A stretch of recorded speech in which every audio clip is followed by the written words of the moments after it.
Hello बच्चों, आशा करता हूं आप लोग अच्छे होंगे, स्वस्थ होंगे और अपनी पढ़ाई जारी रख रहे होंगे। आज मेंटोर्स एडु सर्व आपको बताने आया है बेटा सुप्रीम कोर्ट का फैसला। सुप्रीम कोर्ट का फैसला जो कि अपने जो 50वें सीजेआई हैं डीवाई चंद्रचूड़ सर, उन्होंने जो फैसला लिया है रीनीट को लेकर के, वो उन्होंने ये बताया कि अब जो अपना रीनीट होगा वो होने इस साल नहीं जा रहा, रीनीट नहीं होगा। ठीक है, अगर मैं बात करूं कि किस बेसिस पे उन्होंने बोला कि रीनीट नहीं होगा, देखो क्योंकि ये सुप्रीम कोर्ट का फैसला है बेटा, तो हमें इसका सम्मान करना होगा और ये सर्वोपरि है। बहुत सारे बच्चों को इसका वेट भी था कि सुप्रीम कोर्ट का फैसला आए तो हम लोग क्या करें, काउंसलिंग करें, काउंसलिंग पे ध्यान दे या फिर अपनी पढ़ाई पे ध्यान दे। तो अब ये बेटा एकदम क्लियर हो चुका है कि सुप्रीम कोर्ट ने ये फैसला दे दिया है कि रीनीट अब नहीं होगा।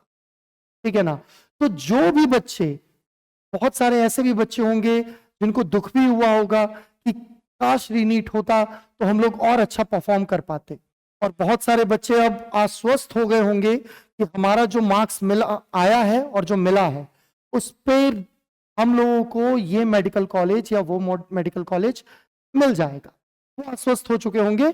और जो भी बच्चे अब आगे पढ़ाई करने जा रहे हैं या फिर जो भी बच्चों को लग रहा है कि नहीं अब मुझे इस साल अगर ये कॉलेज नहीं मिल रहा तो मैं क्या करूं बेटा, तो आज इस प्लेटफॉर्म के माध्यम से हम लोग आपके साथ हैं और आपके लिए हैं। आपको बताएंगे कि आप किस तरीके से अपनी पढ़ाई को आगे बढ़ाएं कि आप कम से कम अगली बार, जैसे कि सर ने भी बोला था, जो कि जजमेंट में हुआ था, मैं जजमेंट को एक बार लेकर के चलता हूं आपके सामने, कि जजमेंट हुई थी उसमें जो बेंच था सुप्रीम कोर्ट का, उन्होंने बोला था कि देखो जो परीक्षा है, जो परीक्षा हुई है उसमें प्रणालीगत खामियां तो थी, ये तो बोला सुप्रीम कोर्ट। ठीक है, इस बात से वो इनकार नहीं कर रहे हैं और सही बात भी है, लेकिन एक बात और है कि जो एनटीए ने बोला कि जो 1,08,000 सीटें हैं और जिसपे कि 24 लाख छात्रों ने आवेदन दिया था और जिसपे कॉम्पीट भी किया था तृतीय स्पर्धा में, और 50% उसका कट ऑफ है, 50% बेटा।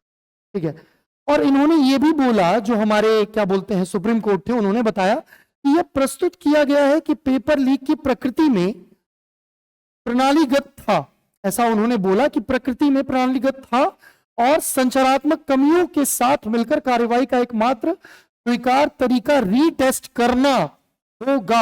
इन्होंने पहले बोला था ऐसा, लेकिन फिर उन्होंने बोला लेकिन परीक्षा की पवित्रता भंग होने के पर्याप्त सबूत नहीं मिले। ठीक है, एक तो ये बात हो गई, और इन्होंने और भी, जब सुप्रीम कोर्ट की और आगे जब बातचीत चली, जब और आगे हियरिंग की बातें और आगे बढ़ी, तो उस समय ये हुआ सुप्रीम कोर्ट के सामने जब सीबीआई ने अपने सबूत पेश किए, तो सीबीआई की अभी जांच चल ही रही थी, जितने सबूत मिले उस आधार पे ये निर्णय बेटा लिया गया है और उसका सम्मान हमें करना होगा। ठीक है, सीबीआई की अभी जांच चल रही है, हमेशा याद रखना, वो हर तरीके से कि कौन इसमें सम्मिलित था, कौन इसमें सम्मिलित नहीं था, हर किसी का डेटा वहां पे देखा जा रहा है। प्लस आईआईटी मद्रास से जो रिपोर्ट आई, आईआईटी दिल्ली से क्वेश्चन वाली जो रिपोर्ट आई, जो फिजिक्स का एक क्वेश्चन था एटम वाला कि उसका आंसर 1 होगा कि 4 होगा, उसका भी करेक्शन आ चुका है वहां पे। ठीक है, कि करेक्ट आंसर 1 होगा, ये आ चुका है पूरी तरीके से। ठीक है ना, प्लस इसके साथ साथ एक और बात हुई, अगर मैं बात करूं तो इन्होंने बोला, जो सुप्रीम कोर्ट का मेन मुद्दा था, उन्होंने बोला कि देखो नंबर ऑफ स्टूडेंट्स भी इंक्रीज हुए हैं और उसके परफॉर्मेंस भी इंक्रीज हुए हैं बेटा हर एक साल।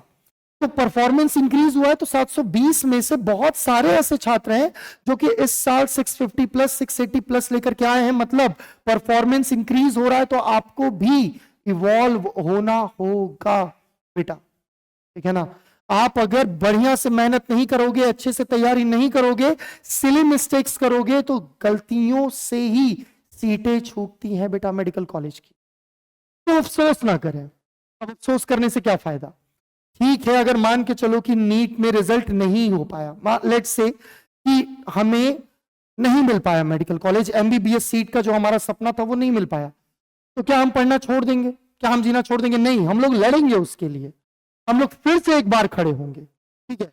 हम लोग लड़ेंगे और आखिरी दम तक लड़ेंगे बेटा। पूरा मेंटर्स परिवार, मेंटर्स एडुसर्व का परिवार आपके साथ है, पूरी फैकल्टी टीम, पूरा का पूरा ये जो सिस्टम है वो आप ही के लिए है, ठीक है?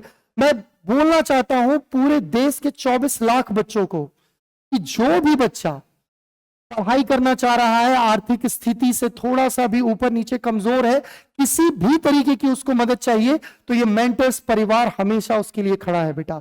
और मेंटर्स परिवार उनके लिए एक और वरदान लेकर के आया है बेटा, ठीक है? ये हम बताना चाहते हैं आपको कि मेंटर्स एडुसर्व के प्लेटफॉर्म पे 2.0 हमारा एक स्मार्ट प्लेटफॉर्म अब तैयार हो चुका है बेटा, जिसमें कि डिजिटल बोर्ड पे हर क्लासरूम में पढ़ाई होती है और डिजिटल तरीके से सारी चीजों को समझाया जाता है बेटा। ये हमारे परफॉर्मर्स हैं, ठीक है? हम लोग ऐसे ही कोई बात नहीं करते, ठीक है? सारे हमारे रिजल्ट बोलते हैं, ठीक है? जैसे अगर मैं एकता की बात करूं तो आपने इसका रिजल्ट भी देखा होगा, आप इसका वीडियो भी जाकर के बेटा यूट्यूब पे देख सकते हैं इसकी जर्नी का, ये कहां से बच्ची और कहां पहुंच गई और आज बीएचयू में पढ़ रही है। इसका स्कोर फर्स्ट अटेम्प्ट में 517 मार्क्स था, उसके बाद बढ़ करके 173 मार्क्स जंप अप करके बूस्ट अप करके 690 हो गया। फिर उसके बाद निखिल की बात करें, 480 से ये 650 पे, देख रहे हो मार्क्स, देख रहे हो कितना बूस्ट अप कर रहा है बेटा हर बार में। 173, 170, 162, 140, 132, 128, और ये ऐसे ही संभव नहीं हुआ है।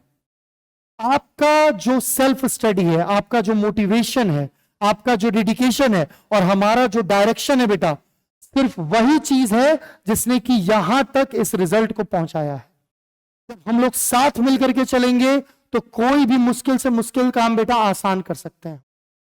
और इसी चीज को मद्देनजर रखते हुए जो हमारे डायरेक्टर सर हैं मिस्टर आनंद जायसवाल सर, उन्होंने एक बैच अनाउंस किया है बेटा आप लोगों के लिए, एमआरबी बैच, जो कि एक टारगेट बैच कहलाता है। मेंटोर्स का टारगेट बैच मेंटर्स एडुसर्व का कहलाता है बेटा टारगेट बैच। ये बैच आपका बस जैसे आप प्रिपरेशन अब स्टार्ट करना चाह रहे हो, आप चाह रहे हो कि नहीं सर अब अपना प्रिपरेशन स्टार्ट कर दें, तो 25 जुलाई से बेटा ये बैच इसी मंथ में स्टार्ट होने जा रहा है। मतलब बस समझिए कुछ ही दिनों में ये बैच स्टार्ट होने जा रहा है बेटा, कल परसों में, ठीक है? तो आप अभी से कमर कस लें, 9 मंथ बचे हुए हैं बेटा, लग जाए प्रिपरेशन करने में, ठीक है? कोई दिक्कत नहीं है। देखो अगर मैं बात करूं, सर ने ये भी बोला है, जो बच्चे, देखो यहां पे लिखा हुआ भी है बेटा, जिन बच्चों का 625 मार्क्स या उससे अबव है, ठीक है, और जिनका स्टेट रैंक सीबीएसई, आईसीएसई या फिर बिहार बोर्ड में 1 से 3 के बीच में है, वो पटना के किसी भी सेंटर या फिर पूरे मेंटर्स एडुसर्व के किसी भी सेंटर पे वो फ्री में पढ़ाई कर सकते हैं, फ्री में लॉजिंग फूडिंग गेन कर सकते हैं। जैसे अगर मैं बात करूं हमारे बोरिंग रोड सेंटर, हमारे Bailey road centre, Saharsa centre, Kankarbagh centre Patna, Bhagalpur centre, Bazar Samiti Patna centre, किसी भी सेंटर पे वो फ्री में पढ़ाई कर सकते हैं और उनको जो बैच अलॉट होगा वो अचीवर्स बैच अलॉट होगा बेटा।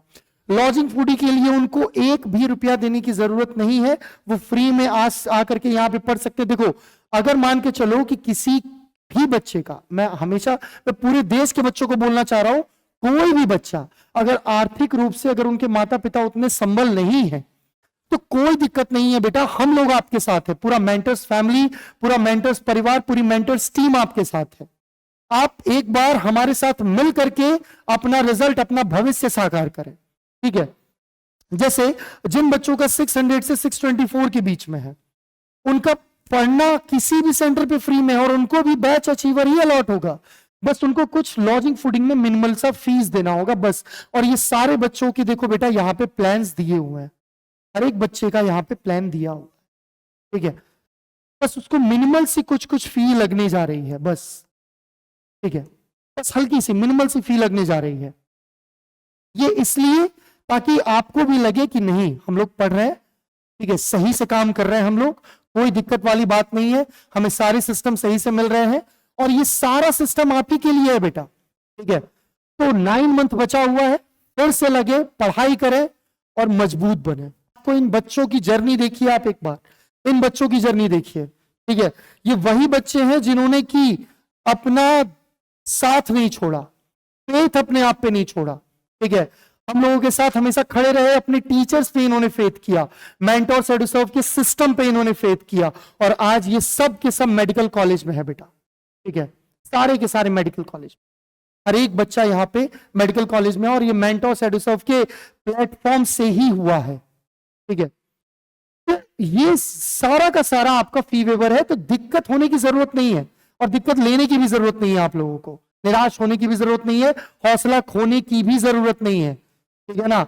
हम लोग फिर से एक बार उठ खड़े होंगे, फिर से एक बार मेहनत करेंगे, ठीक है। अगर मैं जनरल कैटेगरी की भी बात करूं ना, जनरल से अगर मैं लेकर के चलूं सारी चीजें, तो जिन भी बच्चों का 720 में से जिन भी बच्चों का 640 से नीचे है, 640 नहीं 645 से नीचे है, अगर इस रिजल्ट से बिलो है, जनरल कैटेगरी की मैं बात कर रहा हूं बेटा, ठीक है, all India quota general category की जनरल रैंकिंग की मैं बात कर रहा हूं, तो वो अभी से अपना प्रिपरेशन स्टार्ट कर सकते हैं बेटा, और कर दें, मैं तो कहूंगा कर दें, क्योंकि 9 मंथ ही सिर्फ बचा हुआ है, ठीक है। उसमें बहुत सारे फेस्टिवल्स भी आएंगे, ठीक है, बहुत सारे दिन आएंगे जिसमें कि आप बिजी रहेंगे घर परिवार की चीजों में, तो अभी से पढ़ना, अभी से उठ खड़े हो, अभी से आप पढ़ना स्टार्ट करें। अगर मैं ओबीसी कैटेगरी की बात करूं, तो जिन भी बच्चों का 640 प्लस है वो देख सकते हैं मॉप अप राउंड तक, लेकिन मैं अभी भी बोलूंगा वो भी पढ़ना शुरू कर दें। एससी कैटेगरी के बच्चे और एसटी कैटेगरी के बच्चे, जिन भी बच्चों का 590 के आसपास है, 590 प्लस, उनको कॉलेजेस मिलने की संभावना है। इससे अगर बिलो मार्क्स है तो अभी पढ़ाई स्टार्ट कर दें बेटा, इस साल आपके पास 9 मंथ बचा हुआ है, उठ खड़े हो, जज्बा दिखाएं अपना, और फिर से हम एक साथ एक नई पहेली लिखें, एक नई कहानी लिखें। तो आइए हम लोग वादा करते हैं, हम लोग साथ चलेंगे, रिजल्ट निकालेंगे और अपना बेहतर भविष्य बनाएंगे। चलिए बेटा, थैंक यू। मैं आशा करता हूं आप लोग स्वस्थ रहें, मस्त रहें, पढ़ाई करते रहें।